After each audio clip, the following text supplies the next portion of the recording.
My name is Aimee St. Pierre, and I'm here in the CEO corner with Tori Lyon, CEO of the Jericho Project, which works to end homelessness at its roots and provides supportive housing, family programming, does work with veterans, and also workforce opportunities, and serves about 2,000 individuals yearly. Yes. In the New York City area. So most recently, you were promoted from executive director to CEO, and it's the organization's first CEO, as I understand? Yes. Okay. Tell us a little bit about how your new job description differs from the previous one. It's not a real significant difference in my previous job description, but I think the board wanted to give me the title change to recognize how much Jericho has grown under my leadership and how my role has really expanded kind of organically over time. We also had restructured our kind of senior level titles so that we have a chief operating officer and a chief program officer and a chief financial officer. So I think it just made sense. Gotcha. And I'm really honored at the recognition. Wonderful. And you've also been recently appointed to Mayor de Blasio's supportive housing task force. Yes. And with so many other nonprofit leaders. And can you just tell us a little bit about what Jericho Project and you in particular bring to the table? Sure. So I've been very honored to be asked to serve on the task force. I'm very excited about it. I was part of the campaign to really advocate for 15,000 new units of supportive housing in New York City, and we got exactly what we asked for, so we were thrilled about that. So, I think the mayor really put together a task force. It's about 30 nonprofits, and it's a lot of us who've been in the field for a while. I think Jericho brings kind of a unique perspective because we work, we really focus a lot on veterans, and I think that's a piece that is obviously very important to the city and to the mayor. And we also are a little bit different from other supportive housing providers in that we have a real focus on finding our folks employment and helping them attain education, and eventually, when they don't need supportive housing, moving on from our housing into independent, affordable housing in the community. So we have a little bit of a different take. Okay. Can you just share with us what some of the immediate goals are for that task force? Just kind of their step one. Yeah. So we had one meeting so far at City Hall, and we've broken up into smaller work groups into 4 different areas. And I'm going to be on the work group that's going to be talking about different service models.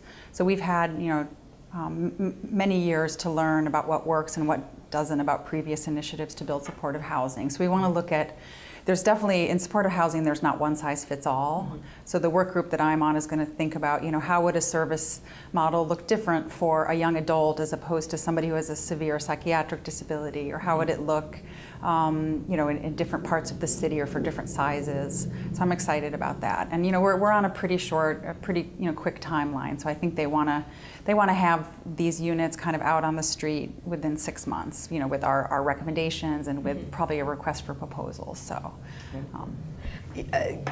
Because it's in the news, how much of an impediment to your work is the whole Cuomo de Blasio homelessness feud, do you think? I wouldn't say it's an impediment. I obviously, we would prefer if the city and state work together.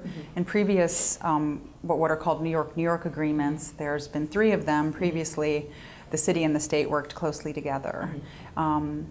We're delighted that Mayor de Blasio announced 15,000 units for New York City, and Governor Cuomo has also announced 15,000. So we're happy that we got that level of units, which is what we asked for, and it's just, in this case, the city's going to do their units and the state's going to do their units. And so, I don't think it's really an impediment, and I don't really know what goes on behind the scenes, as long as, the money's there and the commitment is there, so. Wonderful. Yeah. You mentioned, when we talk about ending homelessness at the roots, we talk a little bit about the fact that involves helping people to be economically stable and workforce opportunities. In the climate, the economic and fiscal climate that the city is dealing with right now, how do you do that? How do you find people jobs when many of us are struggling to find jobs? Well, yeah, I'm lucky to have some really amazing colleagues who work in our Workforce Opportunities program, and we have career counselors who really work with people to help them really figure out, what are their skills, what are their interests, and help them with a resume and with interviewing skills. And then we also have employment specialists who are the ones who are going out and meeting with employers and saying, we can provide you with pre-qualified candidates that we've already screened. And that actually is very attractive to employers, because if you just get a resume from, unsolicited, you don't really know who you're getting. And so Jericho is able to vet them, and we've been able to establish wonderful relationships with some employers. And I think just beyond the economic independence that a job gives you, we've really found that it can really, turn people's lives around.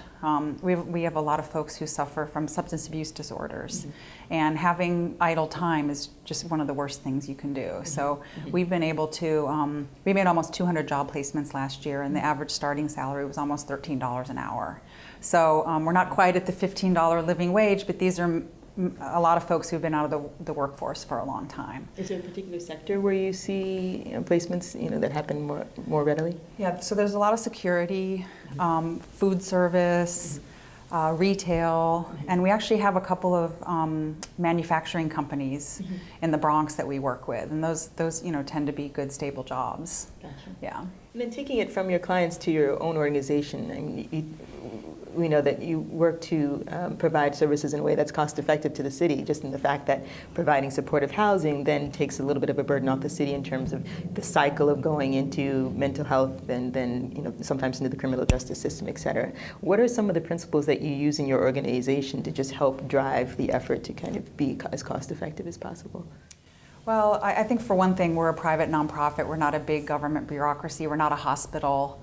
Our services are voluntary, so we have amazing case managers who do a lot of outreach and engagement, and it's just, study after study, not just in New York, but all across the country, and I think even some in Canada, have shown that supportive housing saves significant taxpayer dollars. So we're able to stop that cycle of going from homelessness to a psychiatric hospital to jail, to inpatient treatment and to detox, and to break that cycle is it just takes a lot of compassion and services. And so we really work on the social service side. Once somebody has a stable apartment and they have a lease and they have a key to their own place, they're willing to work on some of the underlying issues that cause them to have this horrible cycle. And we have really a 95% success rate, because less than 5% of our tenants experience homelessness after they move in with us. So it's a model it's been around for over 30 years, and it's really kind of a no-brainer. It saves money and it improves lives. So. Speaking of that success rate, as I understand, de Blasio is projecting 15% that he'll be able to reduce the homeless population in 2017. Do you think that's realistic, given your success rates? And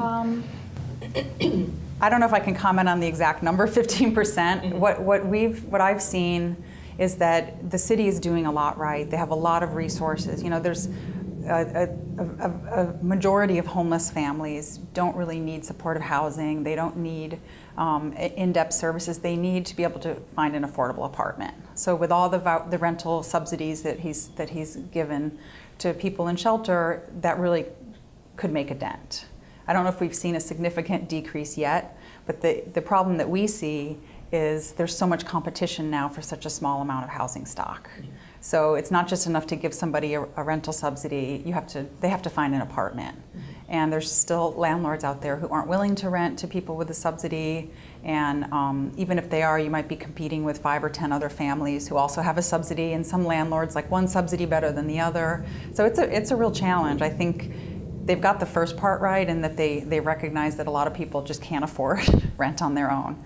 But we have to increase the housing stock. Understandable. Yeah. But I was going to ask you, what do you think is one of the biggest challenges facing your organization? Would you say that is it, or? That's definitely one of them. Okay. And what about internally? Are there things goals that you've set to meet particular challenges, just to help you continue to grow in the path, on the rate that you have been? Yeah. So we have we've started last year an initiative for homeless young adults, with the focus on those who identify as LGBT, and so we're very excited about that. We're starting out with an employment and education program, and that just started up late last year. And so we're partnering with organizations that provide shelter or transitional housing to young adults who often aren't able to go out on their own when they finish the transitional housing program, because they don't have the education or skills to secure employment. So we're trying to achieve trying to stop them from cycling in and out of homelessness the same way some of the folks that we see, we don't see them until they're in their 40s or 50s. So I'm really excited about that. We also have in construction a new residence in the Bronx for young adults. A portion of the units will be set aside for young adults, and we're excited about that. Great. Just lastly, can you just tell me a little bit about your leadership style? I understand that you do some mentoring as well. How would you describe your leadership style in your new position, especially? Yeah. I would say I approach leadership very collaboratively. It's really important to me that, like serving on various task force, I serve on the board of the Supporters Housing Network of New York and the National Coalition for Homeless Veterans. I really think it's important to put myself and Jericho out there as a thought leader, and to be involved and help shape public policy and help advocate for things, not just to live in my own little bubble. And I kind of try to do that within the organization as well. I have with my other chiefs, the chief financial officer, chief operating and chief program officer, we meet every Monday morning.